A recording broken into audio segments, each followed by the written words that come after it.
Pagkarinig nito, sinabi ng lalaki na imposible ito, ngunit sa susunod na pag-iipon ng kanyang lakas ng loob, sinabi niya na hindi ito mahalaga sa kanya, dahil ang binata ay matuto mula sa kanya. Nang mapagtantong ayaw bumigay ni Lei sa kanyang estudyante, sinabi iyon ni Lin, bakit hindi niya itanong sa sarili kung ano ang gustong matutunan ng ating bida.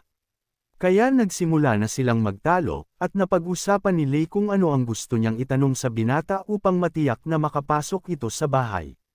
Sigaw ni Lin, ang ating bida at tinawag siya at sinabi ng kanyang kasama na hindi man lang niya naisip na magnakaw sa kanya ng isang estudyante, hinarap ang matanda. Sa susunod na sandali, tumingin sa harap nila. Hindi nila maintindihan kung nasaan ang binata. Itinago ba nila siya sa isang lugar? At tinanong siya. Sa sandaling iyon, nakita nila ang isang sulat sa mesa, at kinuha ito. Nagpasya si Lin na basahin ang isinulat nito sa kanya. Ipinaalam ng ating bayani sa guru na ang pangunahing tableta ay si Rei. Mas marami pa siyang natutunan tungkol sa alchemy.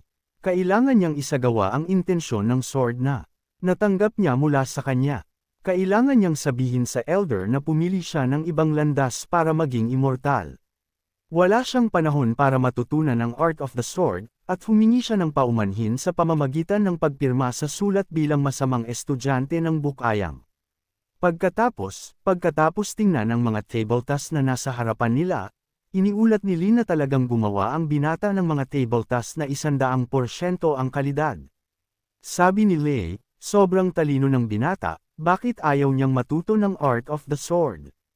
Galit. Bumantong hininga sila at sinabing gusto niyang ipadala ang binata sa tournament ng 4 great sects.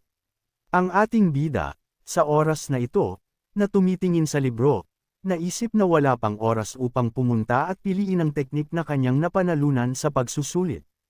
Pinili ni Sister Zia ang mababang teknik na ito, na makakatulong lamang sa kanya na makabawi sa kanyang kakulangan sa cultivation.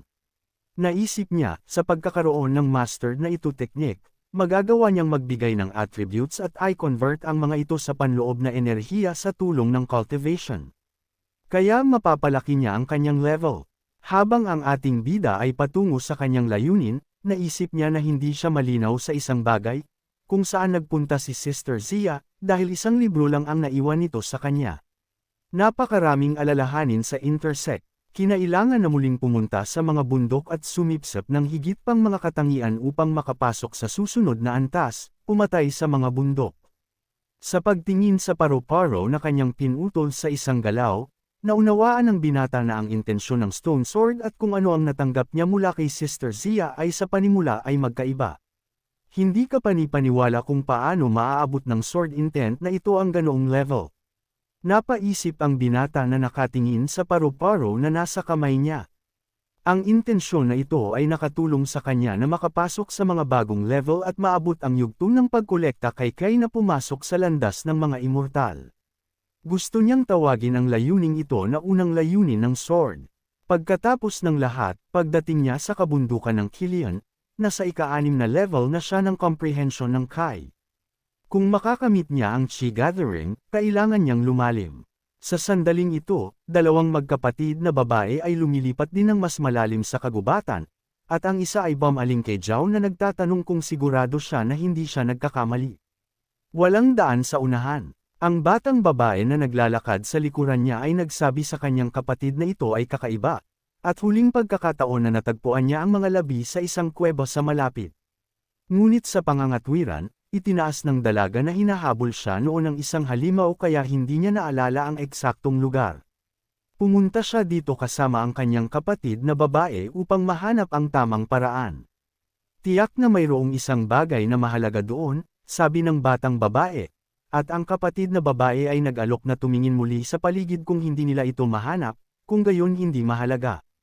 After all this time, kinakatawan nila ang personal Valley of Cold sa tournament na ito ng 4 great sects, masama kung may mangyari sa kanila.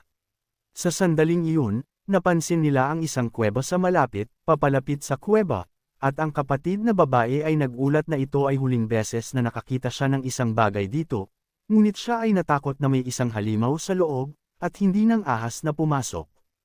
Ngunit walang mga tunog mula doon, at malamang na may mga halimaw doon. Pagkatapos ay sinabi ng kapatid na babae na hindi masakit na maging alerto, kung sakali, bagaman papasok siya sa kuwebang ito at hahawakan ang kanyang talam. Pagkatapos ay nakakita siya ng isang estranghero at tinanong kung sino ang narito, at hiniling na ipakita ang kanyang sarili sa bayani. Na nakaupo at tumitingin sa mga labi. Nagulat siya nang dumating siya doon. Ngunit sa sandaling ito, sumigaw ang batang babae na ang mga kamay ng lalaki ay hindi dapat alisin sa bagay na ito dahil ito ay pagmamay-ari ng kanilang mga nauna sa Valley of the Cold Moon. Dumating sila para kunin ito. Iniulat ng isa sa mga batang babae na narinig niya ang sinasabi ng isa sa mga kapatid na babae. Ang iba ay nagtanong tungkol sa kung aling mga nauna ang kanilang pinag-uusapan, at hiniling ng batang babae na tumahimik upang kunin ito para sa kanya. Ang aming bayani, na tumitingin sa mga batang babae, ay naisip na sila ang mga disipulo ng Cold Moon Valley, ang gitnang yugto ng koleksyon ng Kai, isang huling yugto ng koleksyon ng Kai, at naisip na hindi siya natatakot sa pagtatasa ng kanilang lakas.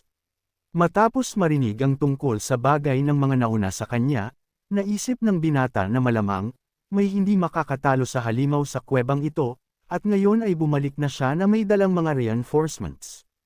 Ipinaliwanag ng ating bayani na natuklasan niya ang kuweba ng bundok na ito kung ano dapat ang batayan ng bagay na ito. Ang kanilang mga nauna, ipinaliwanag ng ating bayani ang paglalagay ng bagay sa kanyang daliri. Pagkatapos ay sinabi niya sa mga kapatid na babae na batay sa espada na nakatayo sa likod ng ating bayani, na sinasabi na ito ay sa kanila, at kung ang binata ay may anumang pagtutol tungkol dito, nang makita ang espada na nasa sahig, hinati ito ng ating bayani, na sinasabi sa kanila na wala siyang nakitang bola dito, naintindihan naman ng mga babae na ang lalaki ay hindi rin gaanong simple sa kung siya ay magugulat dito, at wala silang masabi. Pagkatapos ay sinabi ng isa sa kanila na nakikipag-usap na ang binata ay nasa paunang yugto pa lamang ng pagkolekta kay Kai ay maaari nilang harapin siya at hindi sayangin ang kanilang mga nerbiyos sa kanya. Sa pagtingin sa mga babae, naunawaan ng ating bida na ang mga babaeng ito ay parang nasa labas ng sect. Pagkatapos ay nagpasya siyang makipaglaro sa kanila at tinanong kung siya lang ba talaga ang haharapin nila. Sa pag-atake sa ating bida, tinanong ng mga babae kung paano naglakas loob ang binata na tingnan sila ng masama. Nang sumugod ang mga batang babae, sinubukan silang pigilan ng isa sa mga kapatid na babae, na nagsabing kailangang mag-usap ng mabuti. Ngunit sinabi ng dalaga na hindi man lang nag-alala ang kapatid. Tuturuan lamang nila ang binata kung paano kumilos ng maayos. Sa sandaling ito, kinuha ng ating bayani ang espada mula sa isa sa mga batang babae. Sinabi na gusto niyang hiramin ito sandali, at talagang hindi niya inaasahan na madaling agawin ng binata ang kanyang sandata. Sa susunod na sandali, nagsimulang makipag-away ang ating bayani sa isa pang kapatid na babae na may espada, at ang batang babae na kinuha niya. Hindi siya masaya na ang binata ay nakikipaglaban sa kanyang sariling espada, sa kanyang kapatid na babae. Sa susunod na sandali, sa pag-atake sa mga babae, itinapon niya ang kanyang sword, at pagkatapos ay napagtanto niya na siya ay nasa problema. Ang aming bayani ay nagpasalamat sa isa sa mga kapatid na babae sa pagpapahiram sa kanya ng isang espada at ibinalik ito. Nakita kung gaano kabilis na ibalik ng binata ang espada. Nagulat ang kapatid na nanunood sa kanila kung gaano kabilis ang lalaki at biglang may nagtanong kung sino ang nang-ahas na nakawin si Jack Suan sa kanyang kapatid. Pagkatapos ay lumingon, ang mga batang babae ay hindi naiintindihan kung saan nanggaling ang mga lalaki dito. Sinabi ng isa sa kanila na pinilit siya ni Jia Suan na maglakbay ng napakalayo. Isang binata na nagngangalang Jio Changfeng ang nakipag-usap sa kanyang mga kaibigan nang pumasok sa kuweba, hindi nasisiyahan sa katotohanan na siya ay sinundan, tinanong ng kapatid na babae ang binata kung siya ba talaga, ginawa ito, at ang batang babae ay hindi nagustuhan noong siya ay sumunod. Narinig ang kanyang tanong, ang lalaki ay nagsimulang tanggihan ito, na nagsasabi na siya ay nagsabi ng ilang bagay na walang kaparekan, at ang kapatid na iyon, si Hai, ay ginayuma siya noong siya ay nasa Valley of the Cold Moon. Simula noon, siya lang ang iniisip niya. Kaya nang pumunta siya sa bundok, natakot siya na baka walang mangyari sa kanya. Sinundan niya ito, dahil sila ay magiging mag-asawa. Sa pagtingin sa mga dumating na lalaki, naisip ng ating bida na mukhang nagkaroon ng conflict ang mga estudyante ng Cold Moon Valley sa mga lalaking ito. Pinag-usapan ng kapatid na babae kung sino ang tinawag niyang magiging mag-asawa, at maaari lamang mangarap ang binata dahil hinding-hindi siya tatanggap ng alok mula sa Heavenly Wind Valley. Pagkarinig nito, sinabi ng binata na kung ito ang mangyayari, sapat na sa kanya ang pagiging magkasintahan ngayon. Sa susunod na sandali, inutusan niya ang kanyang mga kasosyo na itali ang mga batang babae, na kung saan sila ay lubos na nagulat sa kanyang utos.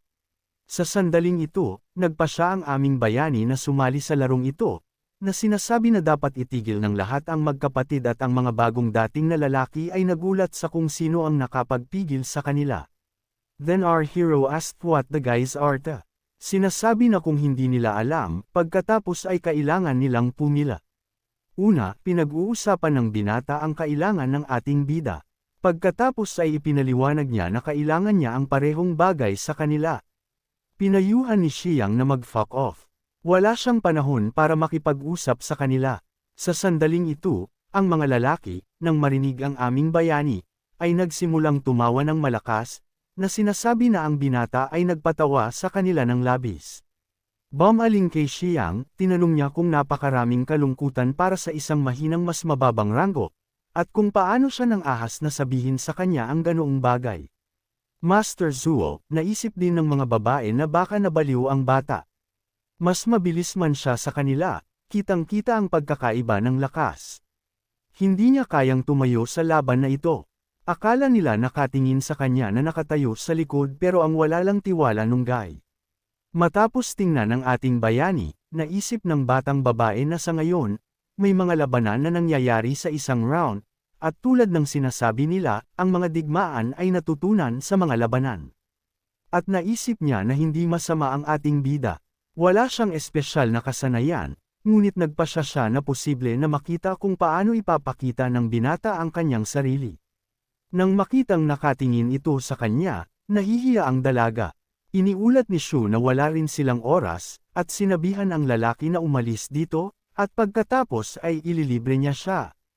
Sa susunod na sandali, sinuportahan ng batang babae ang aming bayani, na sinasabi na ang kapatid ay dapat sumulong, at ang iba pang mga kapatid na babae na nakatayo sa likuran ay ganap na hindi naiintindihan kung bakit sinuportahan sila ng batang babae.